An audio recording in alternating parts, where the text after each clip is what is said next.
সবাইকে নমস্কার জানাচ্ছি।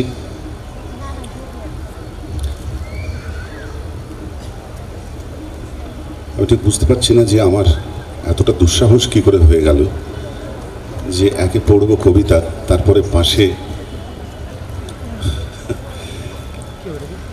আমার ভুল ত্রুটি অনেক হবে, আমাকে মার্জনা করে দেবেন। আমি নীরেন্দ্রনাথ চক্রবর্তীর দুটি ছোট ছোট কবিতা পড়বে। একটি একটু দীর্ঘ, আরেকটি একেবারেই ছোট, এবং সুভাষ মুখোপাধ্যায়ের একটি কবিতা শোনাব। আমার প্রথম কবিতা কলঘরে চিলের কান্না।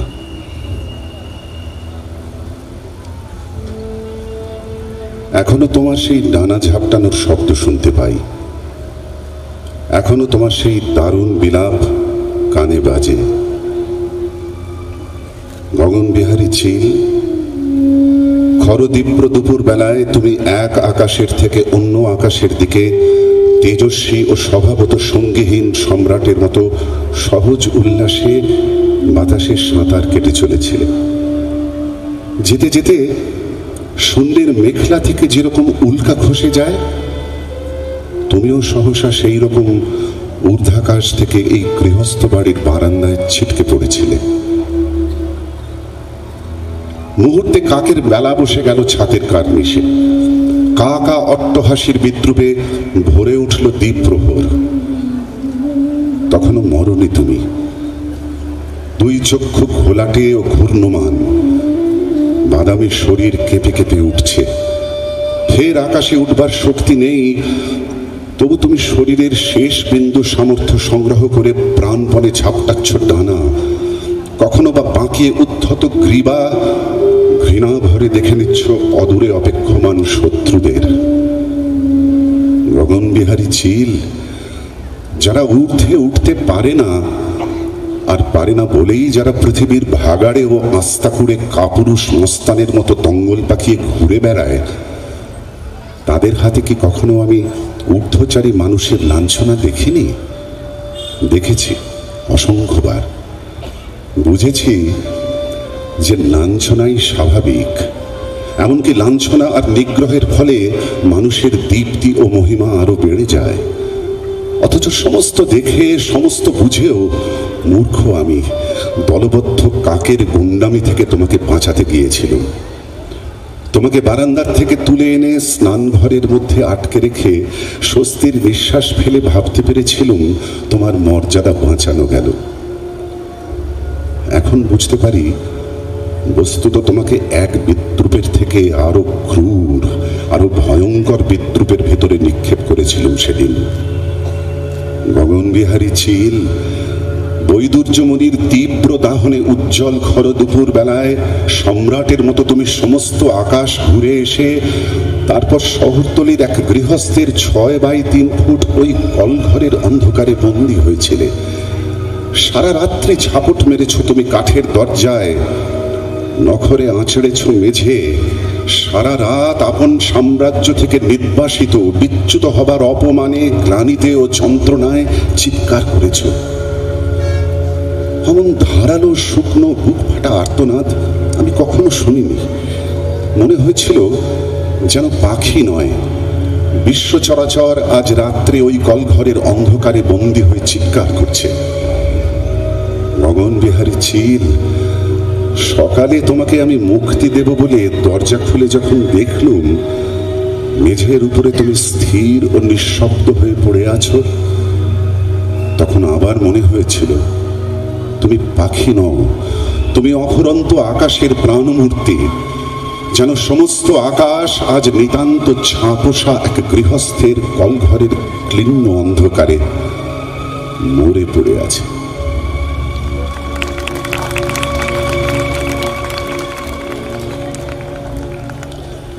নীরেন্দ্র আরেকটি কবিতা পড়ি। আমার খুব প্রিয় কবি ছিলেন মানুষটি। বিশেষ করে আমার ভালো লাগতো এই জন্যে যে তার অনেক কবিতার শেষ লাইনে এমন একটা মোচড় থাকতো যেটা ওই মোচড়টা পাওয়ার লোভেই গোটা কবিতাটা ভয়ঙ্করভাবে আকৃষ্ট করত। এটি একটা খুব সুন্দর, খুব সরস মজার কবিতা, ছোট্ট কবিতা। কবিতাটির নাম একমাত্র ঝুম্পাই জানে। স্কুলে এখন ছুটি, তাই বসেছে বিশাল মেলা স্কুলের মাঠে। বানানো হয়েছে একটা পেল্লায় ত্রিভুজ নিয়নবাতির ডান্ডা দিয়ে। বিক্রি হচ্ছে অজস্র তৈজসপত্র, কাচের বাসন, রেশমি শাড়ি, পশমি প্যান্ট, কোট, টুপি ও জাম্পার। কাঠ কিংবা লোহা দিয়ে বানানো চেয়ার, টেবিল, আলমারি তাও আছে। হরাইজন্টাল আর ভার্টিক্যাল গুটি কয় নাগরদোলাও ঘুরছে, উঠছে, নামছে সারাক্ষণ এ পাড়ার প্রৌঢ় যুবা বাচ্চাদের নিয়ে।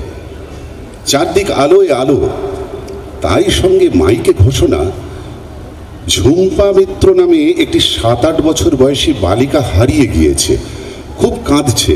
তার বাড়ির লোকজন আমাদের অফিস ঘরের থেকে তাকে নিয়ে যান, নইলে তার কান্নাকাটি কিছুতে থামছে না। ঝুম্পা মিত্র নামটা খুব চেনা। ও হারিয়ে গিয়েছিল গত 2 বছর এই মেলার ময়দানে। সামনের বছরও হয়তো ও ফের হারাবে। তা যদি হারায় তবে বুঝবো মেলায় যে হারাতে হয়, কেউ না কেউ না হারালে মেলা যে জমে না, একমাত্র ঝুম্পাই সেটা জানে।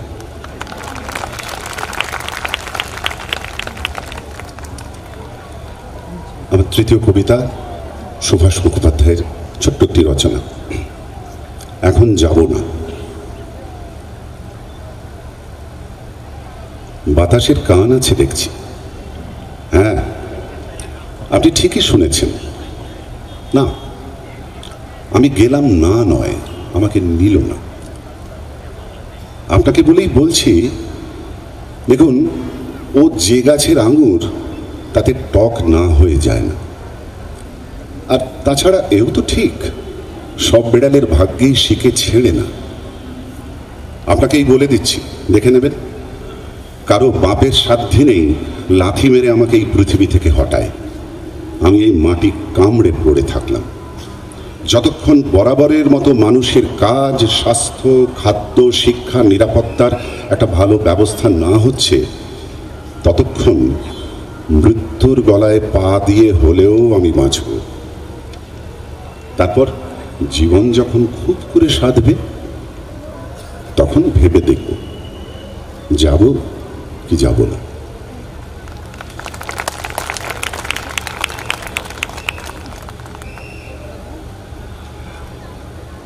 কবিতা উৎসব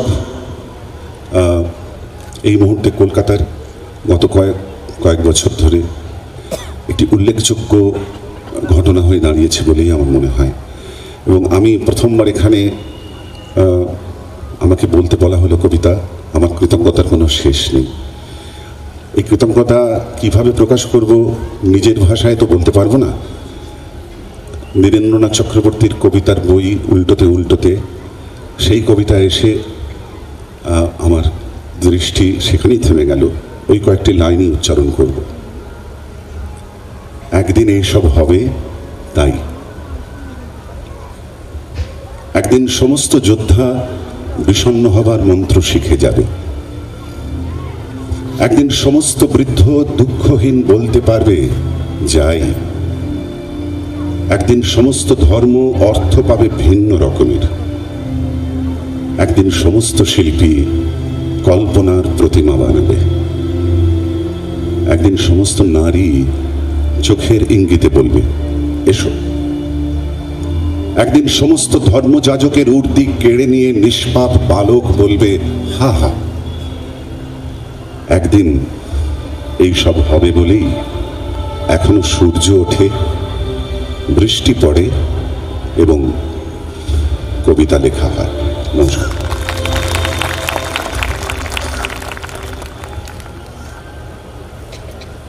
এবারে আমার পালা। আমি একটি কবিতা বলবো। আজ জীবনানন্দের জন্মদিন। জীবনানন্দের একটি কবিতা, এটি আমাকে কবি শ্রীজাত বিশেষ করে অনুরোধ করেছে বলে আমি এই কবিতাটি বেছে নিলাম।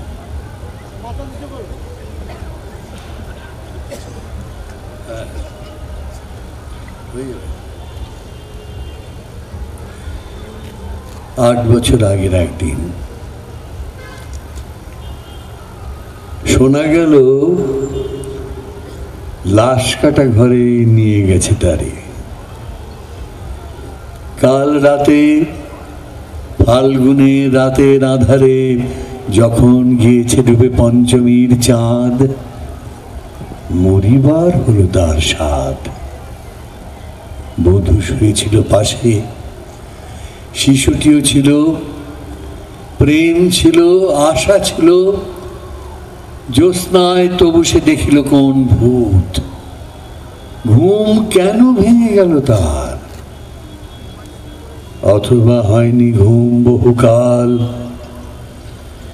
লাশ কাটা ঘরে শুয়ে ঘুমায় এবার। এই ঘুম চেয়েছিল বুঝি? রক্ত ফেনা মাখা মুখে, মড়কে ইঁদুরের মতো ঘাড় গুঁজে, আধার ঘুঁজির বুকে ঘুমায় এবার। কোনোদিন জাগিবে না, কোনোদিন জাগিবে না। জানিবার গাঢ় বেদনার অবিরাম অবিরাম ভার সহিবে না। এই কথা বলেছিল তারে চাঁদ ডুবে চলে গেলে অদ্ভুত আধারে, যেন তার জানালার ধারে উটের গ্রীবার মতো কোনো এক নিস্তব্ধতা এসে। তবু তো পেঁচা জাগে, গলিত স্থবির ব্যাং আরো 2 মুহূর্তের ভিক্ষা মাগে। আরেকটি প্রভাতের ইশারায় অনুমেয় উষ্ণ অনুরাগে। টের পাই যৌথচারে আধারের গাঢ় নিরুদ্দেশে চারিদিকে মশারির ক্ষমাহীন বিরুদ্ধতা।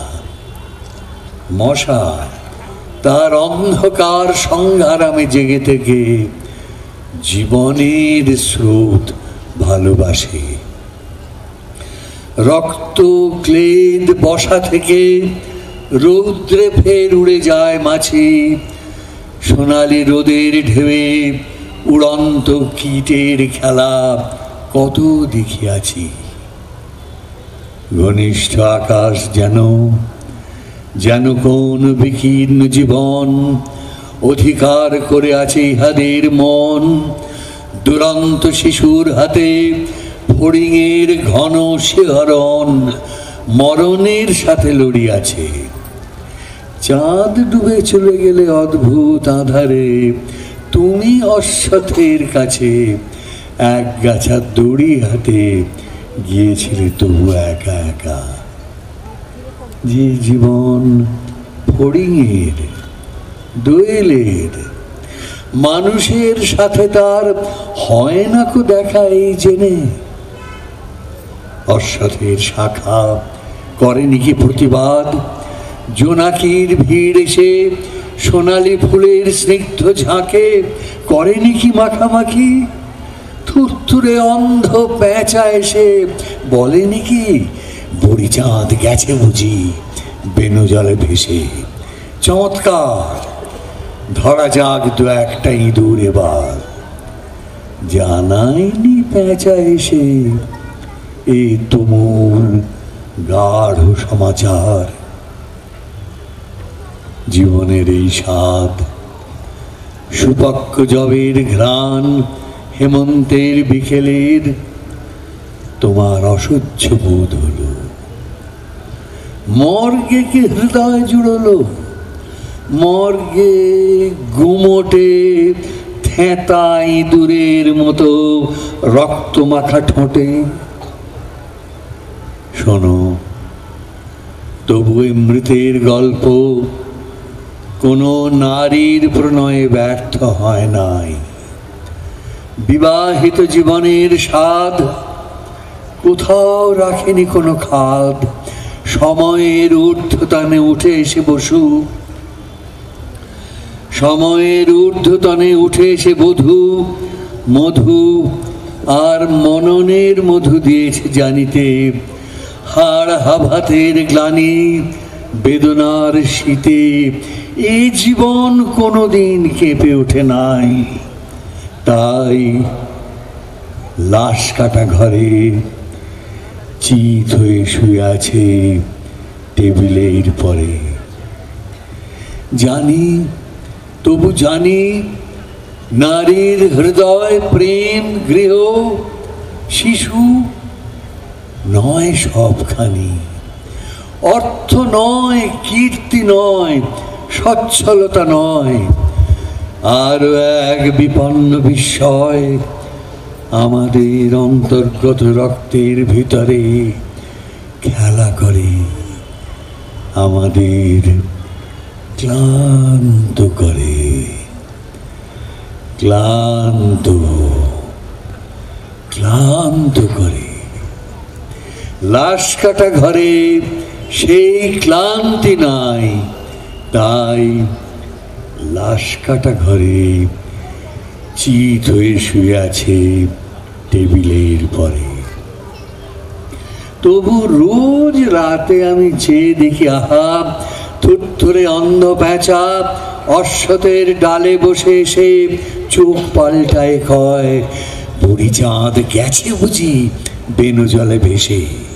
চমৎকার, ধরা যাক দু একটা ইঁদুর এবার। হে প্রগাঢ় পিতামহী, আজও চমৎকার।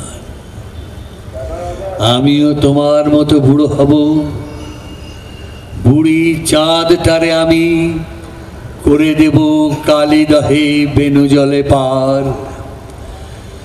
আমরা দুজনে মিলে শূন্য করে চলে যাব জীবনের প্রচুর ভাড়ার।